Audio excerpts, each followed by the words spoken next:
people, so you want to make sure you get everything. Okay, thank you so much again. It's a pleasure to be here. Of course, it fell on me to discuss the least exciting country, which is the Philippines here. Obviously, as far as our politics is concerned, you never run out of drama. We saw a variety of countries discussed a while ago, or Thailand, South Korea, among others. I would say when it comes to the Philippines, at a macro level, you can say it's a country of weak state, weak society, strong families, right? So it's really political dynasties who dominate the system. And in many ways, the political dynasties and the major economic conglomerates, they kind of interface. It's a very kind of an incestuous relationship. And in many ways, you can reduce the Philippine politics to a contestation among different political dynasties. But that's a simplified way of looking at it.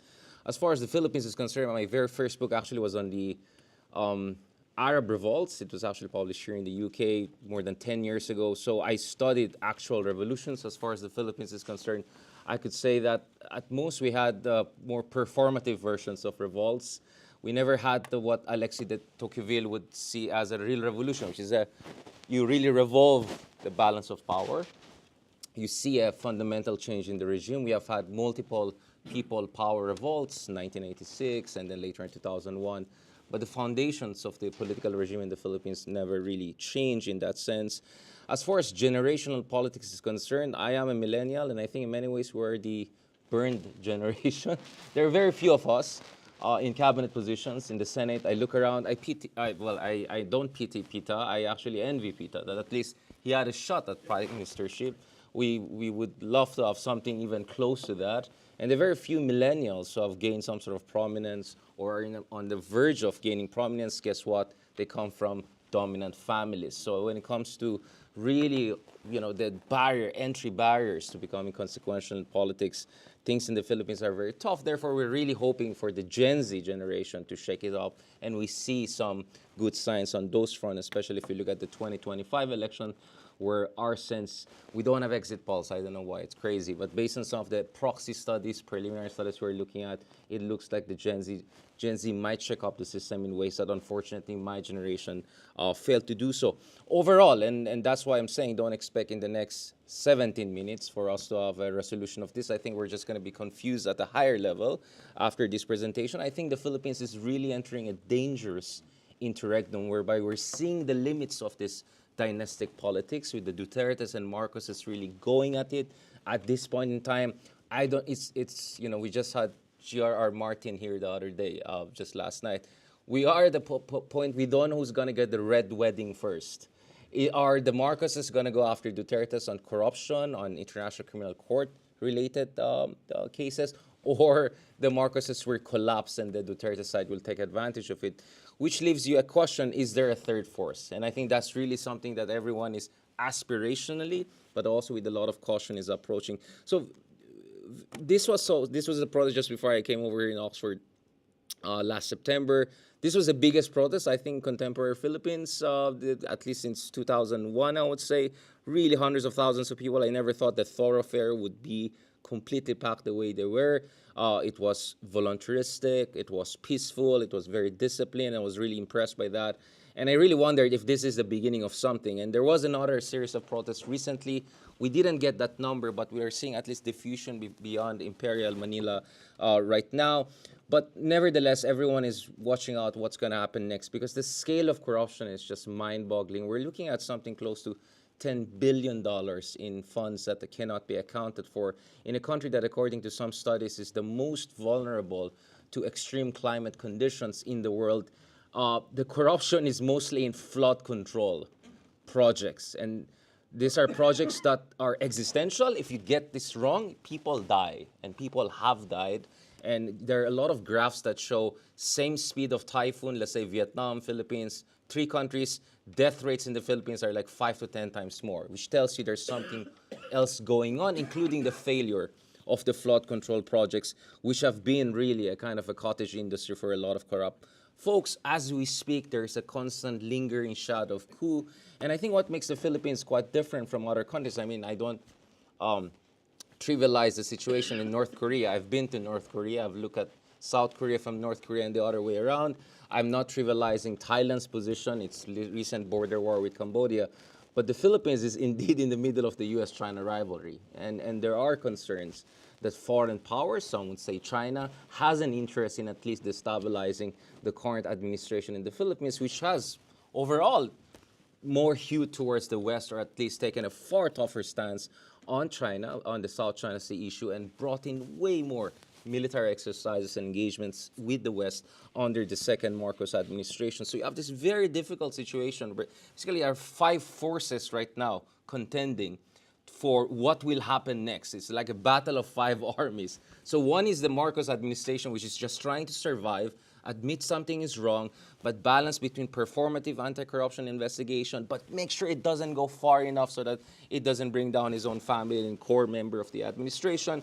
And then, of course, you have the Dutertes.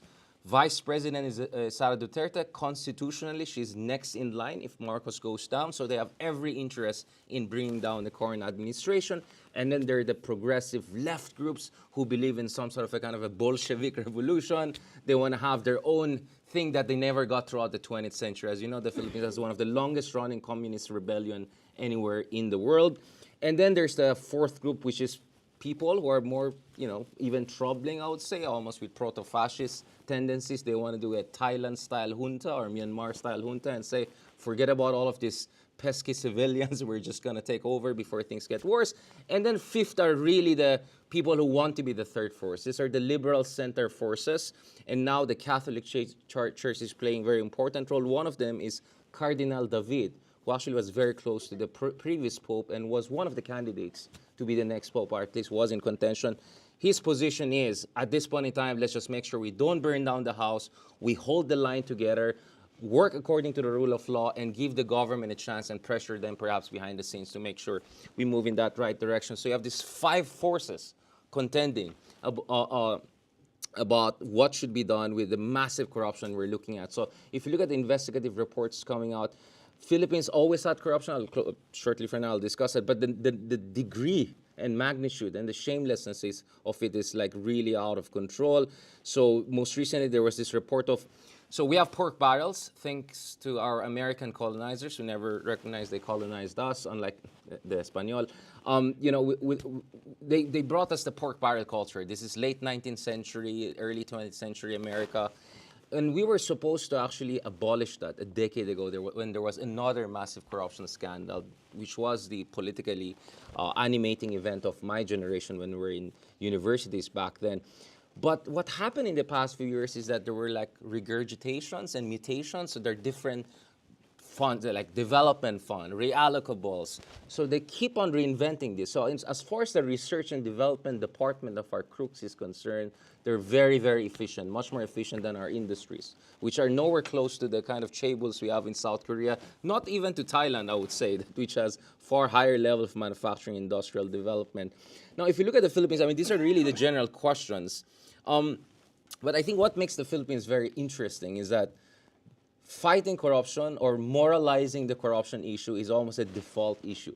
It's the hegemonic discourse. It's the master narrative. So much so that three different presidents from completely different backgrounds, stripes, and ideological orientation, all of them claim to be against corruption. The Aquinos, who are supposed to be democratic icons, Duterte, who said not even a whiff of corruption I will tolerate, while saying I'm willing to kill people, shoot them right and left to fight drugs. And then also, lo and behold, Marcos, another Ferdinand Marcos coming in and now becoming the kind of knight in shining armor against corruption, which tells you the hegemonic hold that this discourse has. But as our good friend Marco Garrido of University of Chicago has shown, this is an age-old problem. I can go back all the way to 1940 until today, and there have been 700 corruption scandals we can talk about. And it's interesting, there seems to be like a kind of a magic number, as far as the Marcoses are concerned, and then what's going on, I think someone is not liking my presentation. I'm not going to the next. It looks like there's always this kind of a $10 billion kind of thing, because as you know, there's a $10 billion unaccounted funds as far as the Marcoses are concerned from the Marcos dictatorship era. The latest corruption scandal is also $10 billion. I don't know what's going on with the number 10. Oh, I cannot see. Oh, should I? No. Oh, geez. Okay, all right. Are we good? Okay. Someone is not liking what I'm saying. How come it's not moving? going to stand up for them to rubbish his computers. Sorry, is this fine? Let's see what's going on. What's stuck? Oh wow. Let's restart again. Maybe we'll just keep it here. Is it? Yeah, I'll not go inside. Is that? Let's try it again. See if it. Okay. Got me nervous. Yeah. Okay. Yeah. This is what I'm talking about. This weird 10 billion. Like what's going on there? Like our numerologists maybe from Thailand and South Asia can help us with that. But nevertheless, what's interesting in the Philippines is that we have what I call kind of liberal populism. It sounds like oxymoronic, but it makes sense because if you look at the Philippines, there are actually two competing narratives on how to deal with corruption. The fundamental idea is Philippines, and this goes back to the colonial era, we're supposed to be genetically haplessly corrupt people. You see in the documents of American colonial officers, you see this, I don't know, in Kipling's description of why America had to colonize countries like the Philippines, which, by the way, were already Christianized and supposedly civilized by the time they arrived. There's a lot of self-orientalization, I call it, in the Philippines, in a very Edward Said sense of the word, of us Filipinos saying, oh, we should have just stayed as an American colony or be their 51st state and we would have saved ourselves. And my good friend Lele Claudio from Berkeley just has a great book on this, but the profligate colonial, this kind of orientalization of the Philippines. And then, if you look at it, in the Philippines, you have this kind of a liberal reformist narrative, which is actually very elitist and very moralistic. It has the best of intentions. I know a lot of these people. But basically the argument there is that, we're such a corrupt, exceptionally corrupt country. And that is almost, it's genetic to the Filipino culture or politics, right?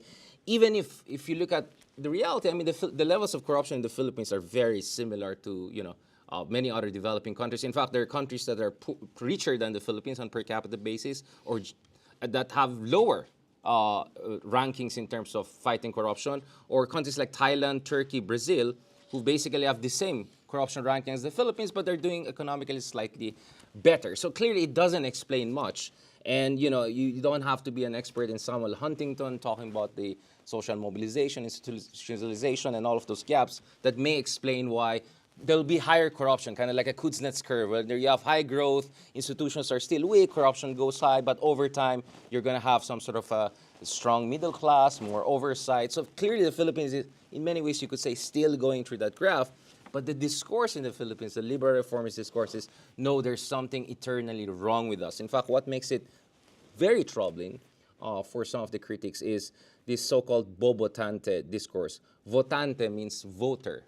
Bobo means idiots, right? So basically this idea that, we have all these corrupt politicians and all of these people are supposedly willing to sell their votes. As long as we're stuck with these two people, it's game over.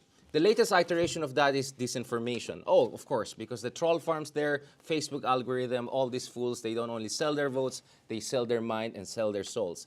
Obviously, they don't say it that way so openly, but if you really go into the crux of the discussion of the more reformist hegemonic discourse in the Philippines, that is the implication we have, and that's what Marco Garrido calls fundamentalism, liberal fundamentalism. The other side of this coin is, this is very familiar to the rest of us, all you need is just a strong man and the authoritarian solution. That's why actually Rodrigo Duterte, when he ran in 2016, he made sure that I'm not just going to kill criminals, we're going to also get rid of the corrupt people. Except when he wanted to pass for death penalty against corruption, a lot of his allies were having second thoughts and adding new caveats. Oh, maybe not for, this kind of crime or that kind of crime. But the reality is that we all know that with the Duterte administration, that was really what you can call hyper-impunity or meta-impunity era. I would trace the explosion of corruption, even by historical standards in the Philippines, to really the past 10 years, when the Dutertes became really a fundamental element of the Philippine political landscape. Because on one hand, if you have a country whereby tens of thousands are being killed with impunity, are you surprised that some people are saying, well, if you can get away with killing people, maybe we can get away also with stealing a lot of money? I mean, anyway, people are scared to touch us, right? And if you question me, I'll put you on the drug list, right? Or the narco list. And the numbers show that. So actually, if you look at the flood control projects, this latest $10 billion projects, a lot of them started during the Duterte presidency. In fact, in the first year of Duterte presidency, he oversaw more flood control, dodgy corrupt projects with the dodgiest potential contractors. In fact, we have new term now, contractors, congressmen who were also contractor and continue to contract even when they're congressmen. This happened a lot during Duterte. And to make it worse, the pandemic era, which really weaponized the information space. And I remember it very well. If you just question any policy of the government, you can face an anti-terror law, cyber libel law. A lot of our good friends in journalism, Maria Ressa, who got the Nobel Peace Prize, I mean, they have been really harassed by these kinds of... So what I would say is that it is true in the Philippines that corruption really got out of control over the past decade, but it's precisely because we were stuck in between either this liberal, populist, elitist kind of discourse, which really didn't get us too far during two reformist administrations we had, including during the Aquino administration, despite its best intention, and also with the Dutertes. The sad story is, if there were to be elections today, another Duterte will most likely win again, which tells you that kind of authoritarian solution mindset is very powerful, precisely because the other side of the equation is also not the most inspiring narrative we have, which leaves me really with this final point. And obviously, we can have hours of discussion about this, and one of the reasons I'm here is I want to get some space to finish a new book on the Philippine politics. I mean, obviously, the reason we have corruption, we have all impunity, these are systemic failures that go beyond personalities. Even if today we were to put all of these corrupt people in front of a firing squad, in 5 years we're going to probably see even worse version of this, especially if the Dutertes come back. So there should be a third narrative. And the third narrative should, first of all, understand that corruption, yes, it's moral repugnant, it's a reflection of institutional failure, but it's immanent to any post-colonial economic development if you put it in comparative perspective. It's not genetic and exceptional in the case of the Philippines. If the Americans believe in positive exceptionalism, we Filipinos have what I call negative exceptionalism. We always think we got the worst traffic, we got the worst car, and I said, have you been around the world? Like I always joke, you think Manila traffic is bad? I've been to Mumbai and Cairo, and we can have a debate about, or you want to talk about, traffic, rush hour metro. I mean, we can have a good competition with a couple of countries in South Asia and the Middle East, right? I won't say more because that could get me into trouble. Yes, I do believe that a lot of our reformist liberal friends are correct to look at technocratic solutions, for instance, procurement laws, budget deliberations, etc., to deal with the issue of corruption, but it's necessary condition but not sufficient. A sufficient one will really look at systemic and systematic analysis of what are the solutions we're going to look at. So you really have to go to root causes, how to break the hold of dynasties. We have to operationalize our constitutional provisions against people of second degree of consanguinity spontaneously serving in government. We have to deal with party building, inclusive development, judicial reform, which is a very important thing. We had many people who were put in jail temporarily, and then later on they got scot-free because our judicial system is also problematic. And of course, election finance reform, where a lot of vote buying and other problems happen. Ultimately, my point is, I think in the Philippines, we have to go for some sort of an Ezra Klein plus abundance progressivism, whereby the focus should be in the creation of an inclusive development that creates virtuous cycle of inclusive growth, citizen empowerment, and middle class expansion and mobilization. And that's only when we can move towards a semblance of institutional checks and balances. As you can see, probably we're even more confused after this discussion, but it gives you why it's hard to analyze what's happening in the Philippines because there are a lot of these moving parts. So I felt the best way to approach it is to look at these competing narratives, meta-narratives, their deficiencies, and how could we possibly create a new form of dynamic solution in that kind of beautiful mess, which is my country, the Philippines. Thank you very much. Very kind of you.